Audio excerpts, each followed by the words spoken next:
Hello everyone, कैसे हैं आप लोग। होप कि आप लोग अच्छे होंगे। आज हम लोग बात करेंगे परमिटिविटी एंड रिलेटिव परमिटिविटी के बारे में। ठीक है, परमिटिविटी एंड रिलेटिव परमिटिविटी। आप लोग इस तरह से चार्ज अरेंजमेंट देखे थे। यहाँ पर दो चार्जेज हैं, एक Q1 है और एक Q2 है। ठीक है, और उसके बीच का जो सेंटर टू सेंटर सेपरेशन था वो कितना था, R था। परमिटिविटी कहते किसको है? Permittivity, it allows its own field to resist the interaction forces between two charges. ये क्या करता है परमिटिविटी? जैसे मान लीजिए दो चार्जेज के बीच का कुछ इंटरेक्शन फोर्सेस है, आइदर रिपल्सिव हो या फिर अट्रैक्टिव हो, तो ये क्या करता है परमिटिविटी? अपने खुद के फील्ड को अलाउ करता है कि जाओ तुम क्या करो, दो चार्जेस के बीच का जो इंटरेक्शन है उसको रिड्यूस करो, कम करो। It allows its own field, ये खुद के फील्ड को अलाउ करता है, परमिट करता है ना। परमिटिविटी सुन के तो ऐसा लग रहा कि ये अट्रैक्टिव फोर्स के इंटरेक्शन को परमिट कर रहा होगा मैक्सिमम होने के लिए, बट उल्टा है। ये क्या करता है ना कि दो चार्जेस के बीच का जो इंटरेक्टिव फोर्सेस है उसको रिड्यूस करता है। तो आप लोग जो जनरल इक्वेशन देखे थे, क्या देखे थे? कि Q1 Q2 upon R square, ये देखे थे। अगर यहाँ पर जो K है वो क्या है? K कूलम्स कांस्टेंट है, कूलम्स कांस्टेंट। इसका वैल्यू कितना था K का? 1/4 पाई एप्सिलॉन। और जो ये एप्सिलॉन देख रहे हैं आप, इसी को क्या बोलते हैं? परमिटिविटी बोलते हैं, परमिटिविटी। ठीक है, यही एप्सिलॉन यहाँ पर permittivity of any medium. Any medium मतलब ये मीडियम प्रॉपर्टी है ऑफ एनी मीडियम। जो परमिटिविटी है वो क्या है? That is a medium property. मतलब अगर मीडियम का जो प्रॉपर्टी है, मतलब अगर डेंसर मीडियम होगा तो वहां पर परमिटिविटी हाई होगा, अगर रेयरर मीडियम होगा तो वहां पर परमिटिविटी लो होगा, है ना। तो अगर डेंसर मीडियम है,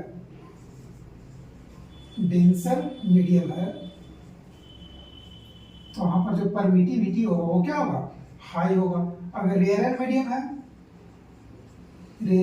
है तो वहां पर परमिटिविटी क्या होगा? लो होगा। तो इसीलिए जो वैक्यूम है या फ्री स्पेस है या एयर है, वहां पर परमिटिविटी का जो वैल्यू होता है वो सबसे कम होता है ना। तो अगर परमिटिविटी बढ़ेगा, आप यहाँ पर रिलेशन देख सकते हैं। परमिटिविटी क्या है? यहाँ पर फोर्स के रूप में अगर इसको देखिए तो force is equal to K Q1 Q2 by R square है, और K को कितना लिख सकते हैं? 1/4 पाई एप्सिलॉन लिखते हैं। तो 1/4 pi epsilon into Q1 Q2 by R square. अब यहाँ पर देखिए एप्सिलॉन क्या है? एप्सिलॉन और जो फोर्स है वो दोनों एक दूसरा को इनवर्स है ना, रेसिप्रोकल है। तो हम कह सकते हैं कि अगर परमिटिविटी हाई तो फोर्स लो। जहां परमिटिविटी बढ़ेगा वहां पर force of interaction between two charges क्या होंगे? घटेंगे ही घटेंगे। यहाँ पर भी देख सकते हैं, अगर डेंसर मीडियम में दो चार्जेस को रख दिया जाए तो उसके बीच का जो इंटरेक्शन फोर्सेस है, आइदर दे आर रिपल्सिव और अट्रैक्टिव, तो जो इंटरेक्शन फोर्सेस होंगे उसका इफेक्ट क्या होगा? घटेगा। घटेगा क्यों? क्योंकि वहां पर जो परमिटिविटी का वैल्यू है ये अपने फील्ड को ज्यादा से ज्यादा अलाउ करेगा। जाओ जाओ, उसको फ्री छोड़ देगा, जाओ तुम उसके बीच में एक बैरियर बन जाओ। ठीक है, उसके बीच में रुकावट बन जाओ और उसके इंटरेक्टिव फोर्सेस या फोर्स ऑफ इंटरेक्शन को क्या करो? रिड्यूस करो, है ना। तो यही परमिटिविटी का कहानी है। इसके बारे में कुछ और लिख लेते हैं। परमिटिविटी कहते हैं किसको है? Permittivity, it allows its own field. It allows its own field to reduce the force of interaction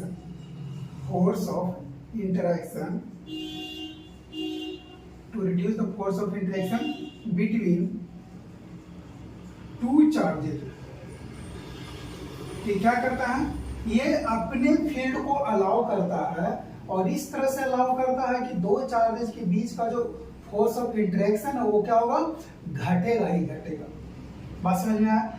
तो अगर हम एयर में या फिर वैक्यूम में परमिटिविटी के बारे में बात करें तो जो एयर है या वैक्यूम है वहां परमिटिविटी का वैल्यू कितना होता है, वहां पर होता है एप्सिलॉन नॉट। जो एप्सिलॉन नॉट होता है उसको हम लोग वैक्यूम में रिप्रेजेंट करने के लिए एप्सिलॉन नॉट का यूज करते हैं, एंड किसी मीडियम में यूज करते हैं तो क्या यूज करते हैं, एप्सिलॉन इन, मतलब mean medium, permittivity in medium, ये मतलब मीडियम।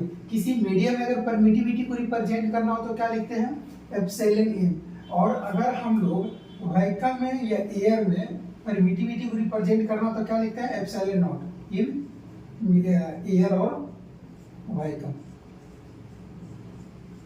तो एप्सिलॉन नॉट किसी एप्सिलॉन नॉट वैक्यूम में कितना होता है, आप लोग इसको फैक्टर याद रखिए, 8.85 इंटू 10⁻⁻12 क्या होगा, 10⁻⁻12 coulomb square per newton metre square. ठीक है, ये वैल्यू ध्यान रखिएगा कि परमिटिविटी एयर में कितना होता है, 8.85 इंटू 10⁻⁻12 कूलम स्क्वायर न्यूटन पर मीटर स्क्वायर होता है।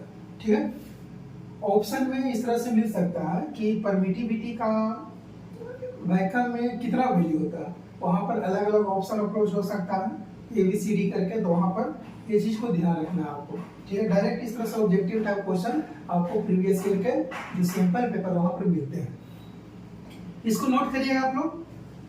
देखिए अगर हम लोग ग्लास में या फिर मान लीजिए हम लोग वाटर में देखते हैं, ठीक है, वाटर में जो परमिटिविटी का वैल्यू होता है ये तो हो गया, वैक्यूम में एयर में, वही अगर हम लोग देखते हैं वाटर में परमिटिविटी का कितना वैल्यू होता है, परमिटिविटी इन वाटर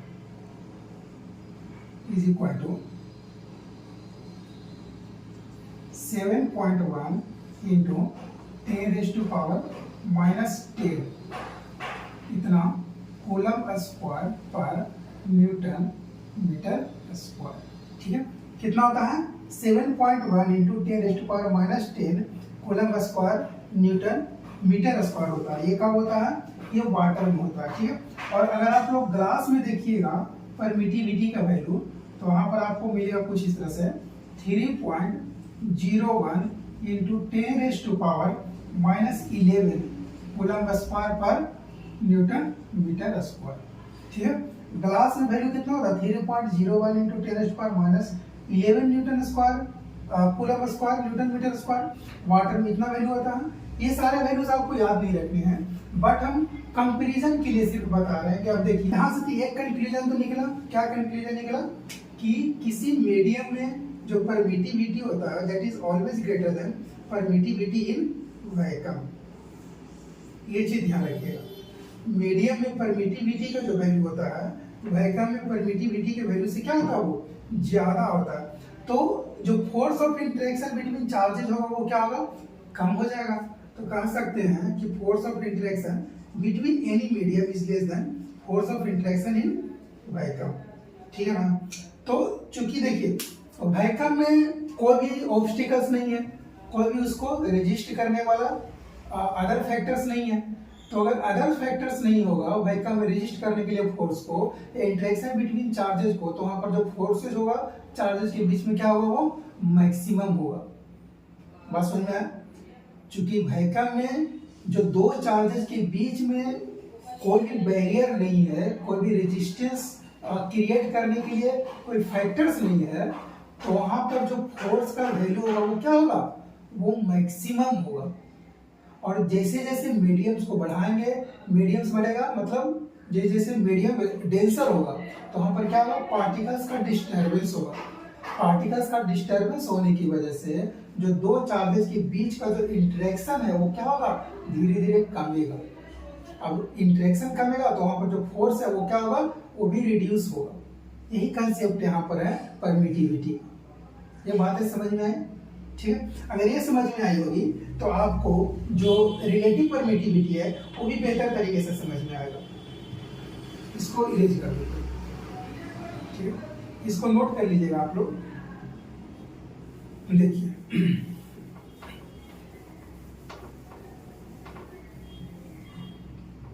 यहां पर एक और पॉइंट आप लोग नोट करिएगा, जो व्हीकल है वहां पर फोर्स ऑफ इंटरेक्शन क्या है, ज्यादा है ना, किसी मीडियम से, और वहां पर परमिटिविटी क्या है, व्हीकल में कम है। तो हम कह सकते हैं permittivity permittivity of any medium is always greater than permittivity of vacuum। किसी भी मीडियम में जो किसी मीडियम का जो परमिटिविटी होता है वैक्यूम के परमिटिविटी से हमेशा ज्यादा होता है। ये रिलेशन आपको ध्यान रखना है ना। यहाँ तक बातें समझ में आई होगी। अगर यहाँ तक समझ में आई होगी तो हम लोग रिलेटिव परमिटिविटी के बारे में बात करते हैं। रिलेशन का नाम है रिलेटिव परमिटिविटी, मतलब permittivity in any medium with respect to permittivity in vacuum, वही रिलेटिव परमिटिविटी कहलाता है।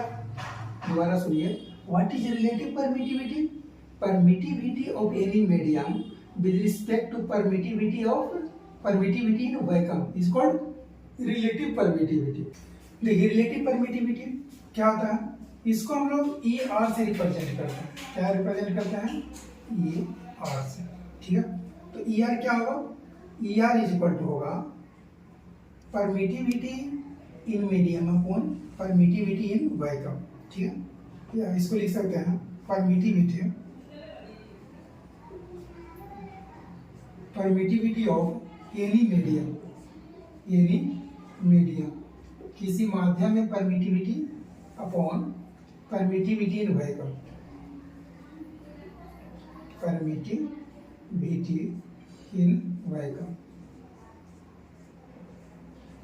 यही होता है रिलेटिव परमिटिविटी ई आर। अगर आपसे पूछे, ये चीज आप लोगों को ध्यान रखना है, इसको फॉर्मूला के रूप में implies E R is equal to E M upon E naught, इसको ध्यान रखना है, ये इंपॉर्टेंट फॉर्मूला है, ठीक है। आपके पास इस तरह से कुछ क्वेश्चंस मिलेगा कि if E R of water is 80, ठीक है, तो ई डब्ल्यू कितना हो जाएगा? What is the value of E W? Relative permittivity of water कितना हो जाएगा? तो ई आर बराबर कितना होता है? ई डब्ल्यू अपॉन ई नॉट हो जाता है, इम्प्लाइज। अब यहाँ पर ई आर का वैल्यू दे दिया कितना? 18 दे दिया है। 18 is equal to E W upon E naught. यहाँ से हम लोग कह सकते हैं कि जो ई डब्ल्यू का वैल्यू है वो कितना है? 18 इंटू ई नॉट है, ठीक है। तो यहाँ इस तरह से क्वेश्चंस बन सकते हैं कि अगर आपको रिलेटिव परमिटिविटी दे दिया है किसी मीडियम का और वहां पर उस मीडियम का परमिटिविटी पूछ रहा है, रिलेटिव परमिटिविटी दिया हुआ एंड उस मीडियम का परमिटिविटी पूछ रहा, तो आपको ये रिलेशन पता होना चाहिए कि W is equal to 18 times E naught, और ई नॉट का वैल्यू अभी आपको पता है कितना होता है? 8.85 into 10⁻⁻12 coulomb square per newton metre square. ये चीज आपको ध्यान रखना। वैसे ही आपसे क्वेश्चन अगर पूछ दे कि अगर ग्लास का रिलेटिव परमिटिविटी दिया हुआ 7, if E R of glass is 7, किस तरह से दे दिया है? E R of glass is 7 दे दिया है। फाइंड ई आर या ई जी, फाइंड ई जी। ई जी का वैल्यू कितना होगा? मतलब ई जी मतलब परमिटिविटी इन ग्लास, कितना होगा? वही हम लोग रिलेशन यूज करेंगे। E R is equal to E G upon E naught and E G is equal to E R into E naught, that is relative permittivity of glass दे दिया 7 और into E naught is E naught, और यहाँ से ई not का value ये वाला substitute कर देंगे और जो relative permittivity permittivity in glass है, यहाँ से वैल्यू आपका आ जाएगा। ये बात समझ में आई। अब इसी को हम लोग ऐसा रिलेशन लिख सकते हैं क्या, जैसे मान लीजिए कि आपको यहाँ पर रिलेटिव परमिटिविटी दिया हुआ और वहाँ पर force in vacuum and force in any medium, इस तरह से उसको हम लोग चेंज कर सकते हैं। चलिए देखते हैं उसके बारे में भी थोड़ा सा, कि अगर रिलेटिव परमिटिविटी दिया हुआ है और उस मीडियम में फोर्स का वैल्यू निकालना है, ठीक है।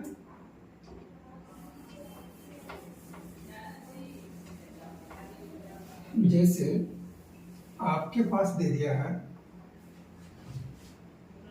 रिलेटिव परमिटिविटी दिया हुआ है एंड उस मीडियम में फोर्स का आपसे वैल्यू निकालेगा, जैसे फोर्स इन दैट मीडियम। तो क्या लिखते हैं हम लोग, इसके लिए लिखते हैं F नॉट अपॉन ER लिखते हैं। जैसे क्वेश्चन तो इस तरह से फ्रेम किया हो जाएगा कि आपको अगर उस मीडियम का रिलेटिव परमिटिविटी दिया हुआ है, ठीक है ना, अगर रिलेटिव परमिटिविटी दिया हुआ है बट आपको उस मीडियम में फोर्स पूछ रहा है, जैसे मान लीजिए दो चार्जेज हैं, यहाँ पर इस तरह से चार्जेज है दो। अब शुरू में इन दोनों चार्जेस को हम रख रहे हैं कहाँ पर, वैक्यूम में, वैक्यूम में शुरू में रख रहे हैं। अब यही दोनों चार्जेस को Q1 और Q2 को हम क्या कर दिए, अब जाके उसको पानी में डुबा दिए, है ना। यहाँ पर हो गया Q1, यहाँ पर हो गया Q2, यहाँ हो गया कैसे, वाटर। अब वाटर में इसको जाकर डुबकी लगा दिए, तो यहाँ पर जो F नॉट है और यहाँ पर जो Fm है, ये दोनों बराबर होगा, नहीं बराबर होगा। क्यों, क्योंकि जो Fm है वो भी एक मीडियम प्रॉपर्टी होता है। मीडियम प्रॉपर्टी क्यों होता है, क्योंकि K Q1 Q2 upon R square होता है, और जो K है वो डिपेंड करता है एप्सिलॉन पर। एप्सिलॉन मतलब परमिटिविटी पर। अगर K डिपेंड करता है परमिटिविटी पर तो अल्टीमेटली F भी डिपेंड करेगा परमिटिविटी पर। कंसेप्ट तो वही है ना।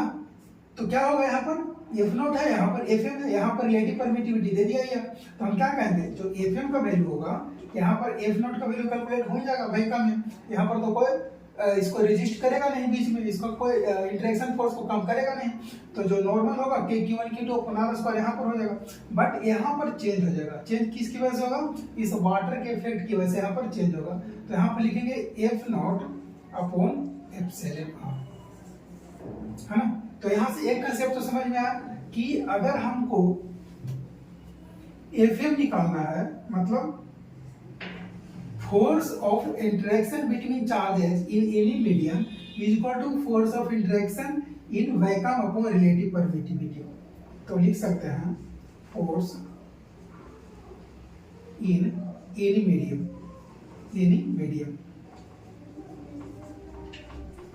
That is Fm is equal to कितना होगा, force in any medium is equal to क्या है ये, फोर्स इन वैक्यूम, क्या है ये, फोर्स इन वैक्यूम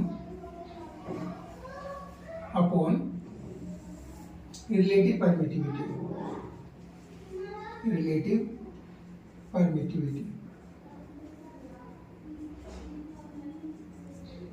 ठीक है।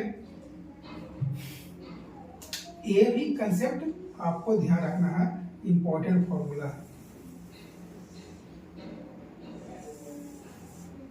ये भी इंपॉर्टेंट है, इसको भी स्टार बना लीजिएगा, और ये भी इंपॉर्टेंट है। देखिए यहाँ से जनरली दो ही फॉर्मूला अपने पास आता है, एक Fm आता है और एक ER आता है, ठीक है। और ऐसे भी आप लोग समझ सकते हैं, अगर आपको ER पता है ना, तो आप लोग इसको थोड़ा सा कॉमन सेंस से लॉजिकली भी सोचिएगा तो आपको ये समझ में आएगा कि अगर किसी भी फोर्स में मतलब ER यहाँ लिखना है कि यहाँ लिखना है, ये चीज आपको कैसे समझ आना है, यहाँ पर इस चीज को आप ऐसे समझ सकते हैं कि अगर किसी मीडियम में अगर हम चार्जेस को रखते हैं तो उसका वैल्यू कम होगा। अगर इस स्टेटमेंट को ध्यान रखिएगा तो यहाँ पर से आसान बन जाएगा। किसी मीडियम में अगर चार्जेस को रखते हैं तो वहां पर जो F का वैल्यू है इंटरेक्शन फोर्सेस है वो क्या होगा, घटेगा। और घटेगा कब, जब उसके रेसिप्रोकल होगा तब तो घटेगा। तो इसीलिए हम लोग F नॉट अपॉन ER लिखते हैं। ये बातें समझ में आई होगी, है कि नहीं। इसको हम लोग डेराइव भी कर सकते हैं, इस इक्वेशन को Fm is equal to F naught upon ER, इसको हम लोग डेराइव भी कर सकते हैं। देखिए कैसे डेराइव कर सकते हैं, थोड़ा सा शॉर्ट डेरिवेशन है, उसको भी देख लेते हैं। जब इतना कुछ देख ही दिए हैं तो उसको भी देख लेते हैं। देखिए हमको पता है, क्या पता है, एफ नॉट पता है, क्या होता है 1/4πε0 इंटू Q1 Q2/r²। ये हो गया वेहिकल में। अब इसको अगर मीडियम में रखें, एफ एम बराबर 1/4πε0 इंटू Q1 Q2/r²। ठीक है, इसको हम लोग किसी मीडियम में रख दिए, इतना हो गया। अब मान लीजिए इक्वेशन है 1, ये इक्वेशन है 2, है ना, तो 1/2 करके देखिए क्या होता है, डिवाइड 1/2, ये 1 डिवाइडेड बाई 2 लीजिए, 1 डिवाइडेड बाई 2। ठीक, 1/2 लिखिए, कितना आएगा, F naught upon F M is equal to, ये सारे टर्म्स डिवाइड हो जाएंगे, कितना बचेगा यहाँ पर, अगर ये डिवाइड करिएगा तो देखिए Q1 Q2 r², Q1 Q2 r², ये दोनों सिंगल टर्म है, कैंसिल आउट हो जाएगा। 1/4π ये दोनों कैंसिल हो जाएगा, बचा कितना 1/ε0, यहाँ पर 1/ε m। तो अल्टीमेटली यहाँ पर कितना बचेगा 1/ε0 बाई 1/ε m बचेगा। ठीक है, इम्प्लाइज।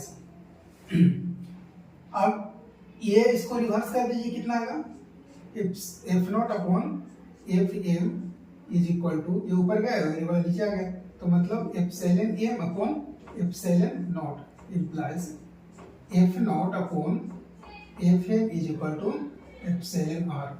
अब इसी को आप लोग जो एप्सिलॉन आर है इसको नीचे लिख लीजिए, कितना आएगा, एप्सिलॉन आर को नीचे लिखिएगा तो यहाँ पर जो एफ एम है वो कितना बनेगा, F naught by epsilon R. यही चीज को प्रूव करना था, एज सिंपल एज दैट।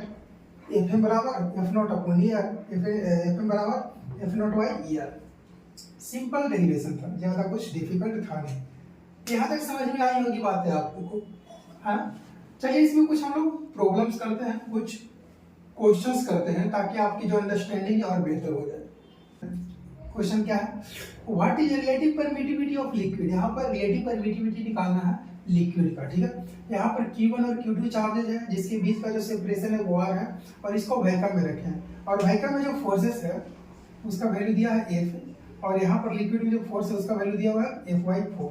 चूंकि लिक्विड में ऑलरेडी फोर्सेस कम होंगे, तो यहाँ पर दिया हुआ है F/4 दिया हुआ है। यहाँ पर वैल्यू क्या निकालना है, ER बराबर कितना होगा, है ना, ER का वैल्यू निकालना है।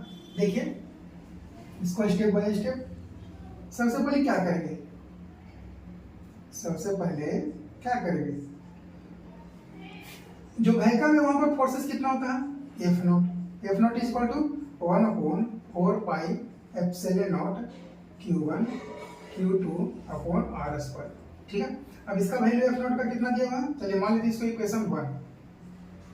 और एफ एम मतलब इस मीडियम में, लिक्विड में अगर चार्जेस को डीप कर देंगे, डुबकी लगाएंगे, तो कितना आएगा 1/4πε0m into Q1 Q2/r²।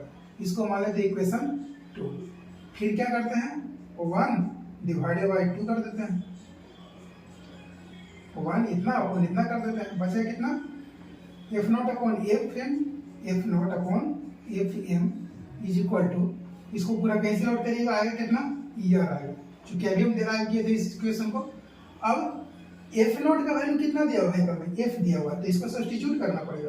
F not का वैल्यू दिया हुआ है F, एंड एफ एम का वैल्यू दिया है F/4 is equal to ER implies.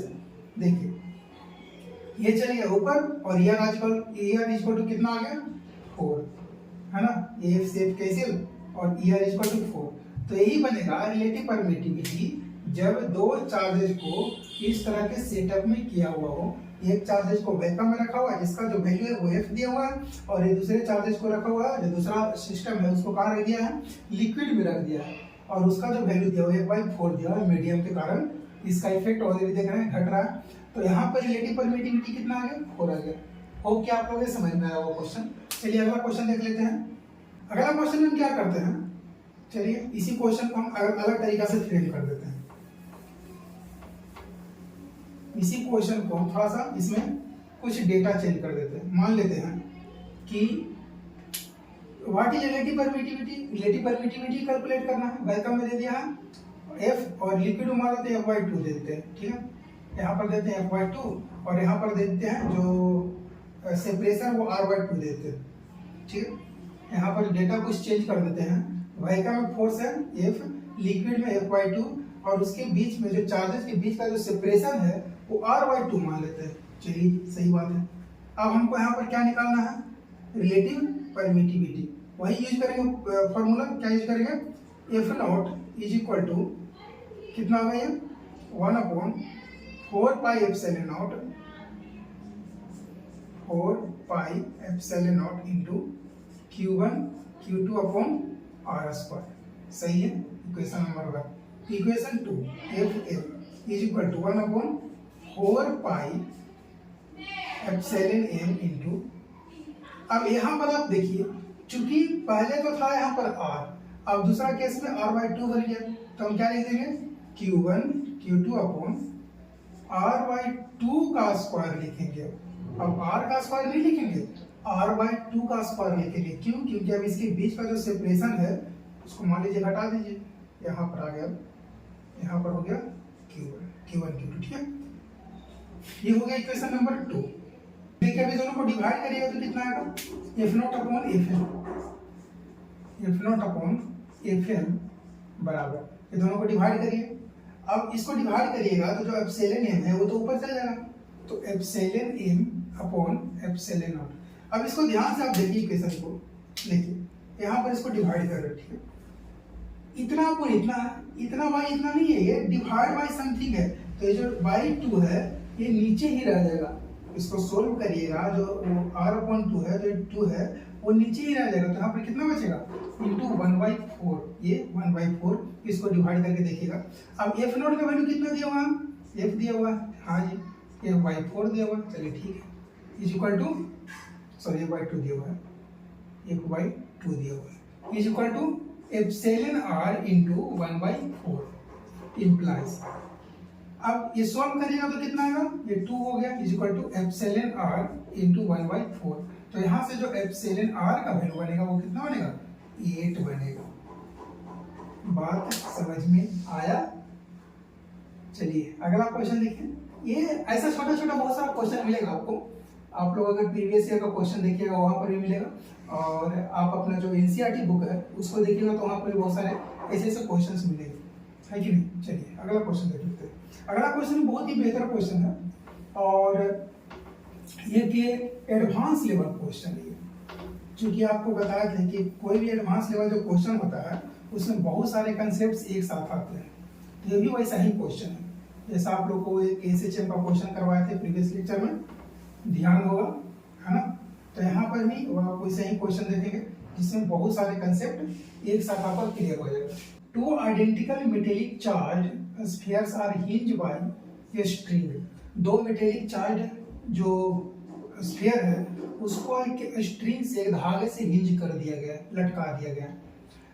makes string makes 60 degree with each other in vacuum. जो स्ट्रिंग है दूसरा से कितना डिग्री का कोण बनाता है, 60 डिग्री का कोण बनाता है वैक्यूम में।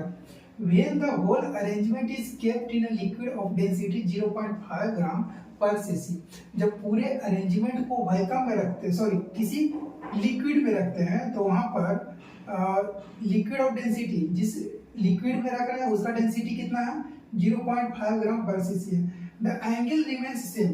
जब उसको वैक्यूम से उठा के लिक्विड में रख रहे हैं या किसी दूसरे माध्यम में, मीडियम में रख रहे हैं, तो वहां पर एंगल चेंज नहीं हो रहा, एंगल सेम है। Calculate electric dielectric constant ER of liquid. मतलब जो रिलेटिव परमिटिविटी होता है उसी को हम लोग क्या बोलते हैं, डाई इलेक्ट्रिक कांस्टेंट ही बोलते हैं, ठीक है ना। तो डाई इलेक्ट्रिक कांस्टेंट ER का वैल्यू आपको कैलकुलेट करना है ऑफ लिक्विड। यहाँ पर क्या क्या दिया हुआ data, density of metallic sphere दिया हुआ 1.5 ग्राम पर cc दिया हुआ। चलिए इसको करते हैं, सोल्व करते हैं।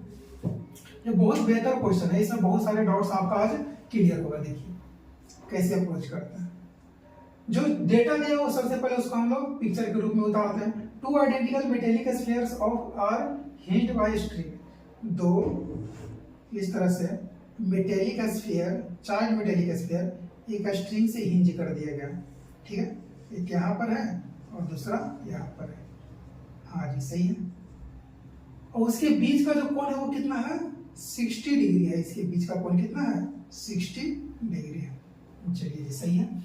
विथ है each other in vacuum when the whole arrangement, चलिए वैक्यूम में है तो इस तरह से ये बीच का है ना। अब इस तरह से बना हुआ अरेंजमेंट तो एक M1 होगा, एक जो M2 होगा।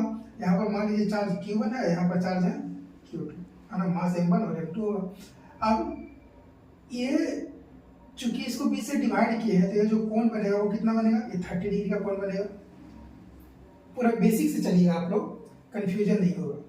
यहाँ पर देखिए ये जो Q1 चार्ज है यहाँ पर देख रहे हैं है ना, इसको हटा ही देते हैं क्योंकि यहाँ पर कंपोनेंट लेना है ना।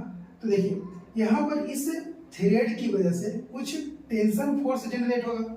ये जो थ्रेड देख रहे हैं, स्ट्रिंग देख रहे हैं, इस स्ट्रिंग की वजह से ये जो धागा है इसमें कुछ टेंशन फोर्स जनरेट होगा और इसमें कुछ चार्ज होता है।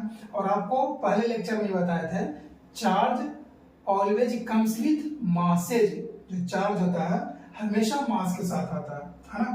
तो चूंकि इस चार्ज में कुछ मासेज होगा तो इस मासेज की वजह से नीचे लगेगा एक mg फोर्स, है कि नहीं। अब देखिए यहाँ पर 30 डिग्री है तो यहाँ पर भी कितना होगा, 30 डिग्री होगा ये, है कि नहीं। ये पूरा 60 डिग्री है बट इसको अगर 20 से डिवाइड करिएगा तो ये 30 डिग्री बनेगा। अब यहाँ पर इसका जो वर्टिकल कंपोनेंट बनेगा इस टेंशन की वजह से कितना आएगा, T cos थीटा बनेगा। इसका जो हॉरिजॉन्टल कंपोनेंट बनेगा वो कितना बनेगा, इस थ्रेड की वजह से, क्योंकि ऐसा अरेंजमेंट दिया हुआ है। देखिए आपको ऐसा अरेंजमेंट, ये थ्रेड हो गया आपका है ना, इसमें कुछ टेंशन लगेगा। अब यहाँ पर इसका वर्टिकल कंपोनेंट और यहाँ पर इसका हॉरिजॉन्टल कंपोनेंट, यहाँ पर कितना आएगा, T sin थीटा, यहाँ पर कितना आएगा, T cos थीटा आएगा, ठीक है। यहाँ पर कितना आएगा, यहाँ पर इसका आ जाएगा mg। बात समझ में आ रहा है। यहाँ पर एक चीज और लगेगा, देखिए Q1 और Q2 है तो इसके बीच का एक इलेक्ट्रोस्टैटिक फोर्स लगेगा, क्योंकि दोनों कैसा है, चार्ज स्फीयर है। यही तो यहाँ पर ट्विस्ट है, चार्ज स्फीयर है तो दोनों के बीच का एक इलेक्ट्रोस्टैटिक फोर्स लगेगा जो कि होगा इधर कहीं पर। इलेक्ट्रोस्टैटिक फोर्स मान लेते हैं इसको F1 मान लेते हैं, ठीक है। इलेक्ट्रोस्टैटिक फोर्स दोनों चार्ज के बीच का। अब देखिए T cos थीटा है, T sin थीटा है। F1 किसको बैलेंस कर रहा है, F1 बैलेंस कर रहा है T sin थीटा को, और जो mg किसको बैलेंस कर रहा है, T cos थीटा को। यहाँ पर से रिलेशन लिख लेते हैं, जो F1 है वो किसको बैलेंस कर रहा है, T cos थीटा को, T sin थीटा को, T sin थीटा। और जो mg है वो किसको बैलेंस कर रहा है, T cos थीटा को। तो mg बराबर T कितना है, cos थीटा, ठीक है। यहां तक बात समझ में आया है कि नहीं। तो चूंकि ये भी कैसा वैक्यूम है ना, तो F इसको F0 ही मान लेते हैं। क्यों, क्योंकि ये वैक्यूम है इसलिए इसको F0 मान लेते हैं, है ना, वैक्यूम में दिया हुआ है इसलिए।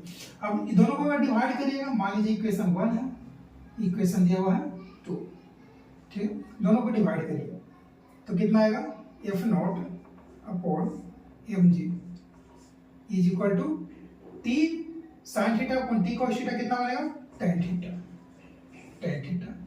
मान लीजिए कि इसको इक्वेशन 3। अब यहाँ पर चूंकि आप देखिए कहीं पर भी m का वैल्यू दिया हुआ है, कहीं पर भी m का वैल्यू नहीं दिया हुआ, बट यहाँ पर डेंसिटी दिया हुआ है। मेटेलिक स्फीयर जो है उसका डेंसिटी दिया हुआ है। तो आप एक फॉर्मूला ध्यान होगा कि जो डेंसिटी होता है क्या होता है, density is equal to mass by volume. Density क्या होता है, मास अपॉन वॉल्यूम होता है। यहाँ पर डेंसिटी दिया 1.5 इंटू वॉल्यूम मान लेते हैं v, ठीक है, is equal to mass m। जो मास है उसको मान लेते हैं 1.5 इंटू v मान लेते हैं, ठीक है। तो यहाँ पर हो गया कितना, F0 बाई कितना हो गया, mass 1.5 into v into g, is equal to tan theta. यहां तक बातें समझ में आई होगी आपको। तो यहां से tan थीटा का वैल्यू कितना आ गया, F0 upon 1.5 into V into G. मान लीजिए इसको इक्वेशन 3 मान लेते हैं, इसको इक्वेशन नंबर 3 मान लेते हैं। यहां तक आप लोग नोट करिए, चूंकि स्पेस कम है तो इसको फिर हमको इरेज करना पड़ेगा। यहां से भी आप लोगों को एक चीज समझ में आ रहा है कि जो tan थीटा वो कितना है, F0 upon 1.5 into V into G है ना। अब दूसरा रिलेशन लेके आते हैं ताकि दोनों को कंपेयर करें। चलिए इसको मिटाते हैं। अभी आप एक वैल्यू को ध्यान रखिएगा, tan थीटा बराबर, इसको फिर कंपेयर करने के लिए होगा tan थीटा बराबर कितना है, F0 upon F0 y 1.5 v into G. v मतलब वॉल्यूम इंटू जी। इसको इक्वेशन मानते हैं 3 मान लिया, ठीक है। इक्वेशन नंबर 3 है ये। इसको पूरा हम मिटा देते हैं। चलिए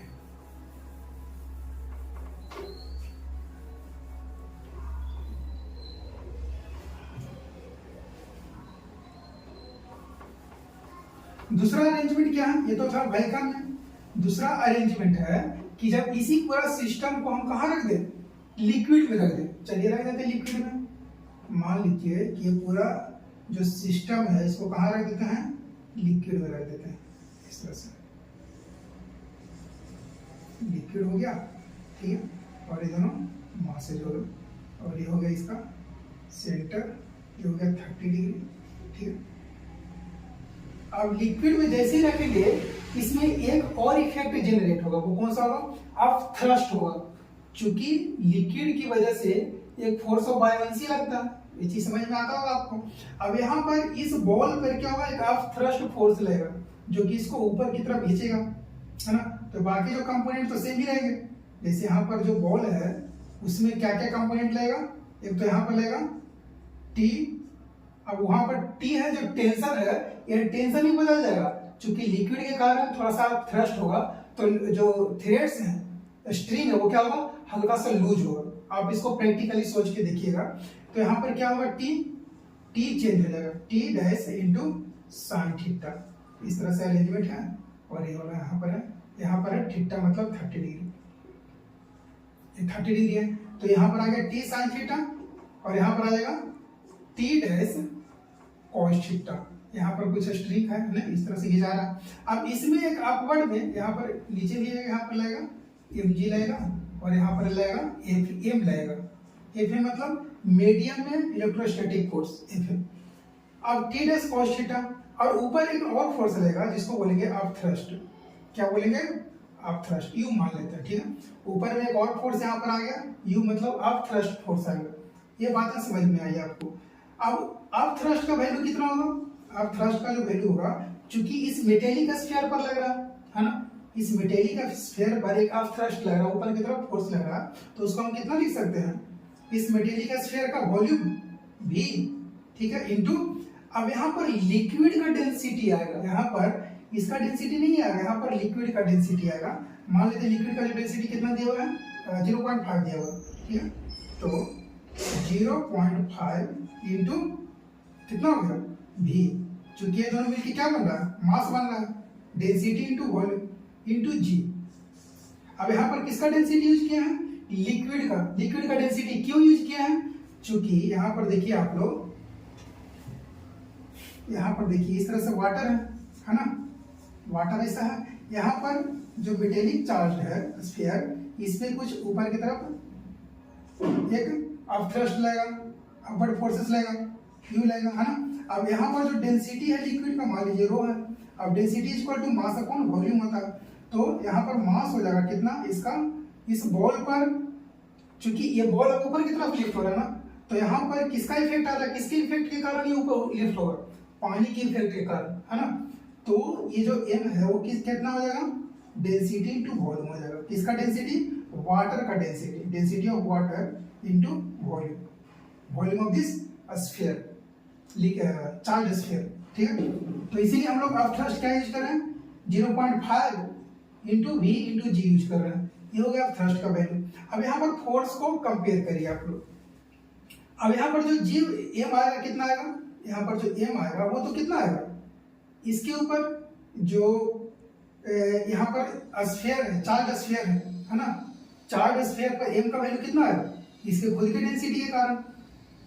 अब यहाँ पर हम पहले इक्वेशन को बैलेंस कर लेते हैं। ऊपर नीचे वर्टिकल फोर्सेस कौन कौन से हैं, u plus T dash cos theta is equal to M ji.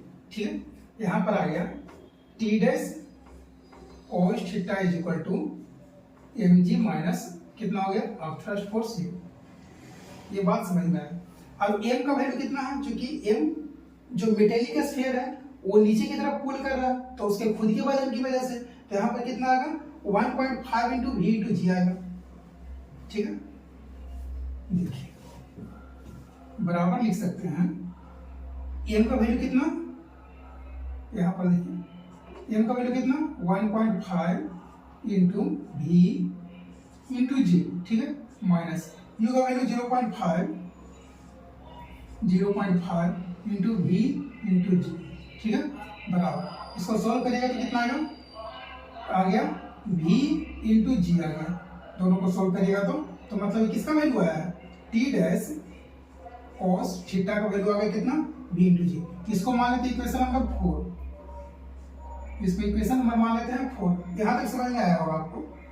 Equation 4 कैसे आया,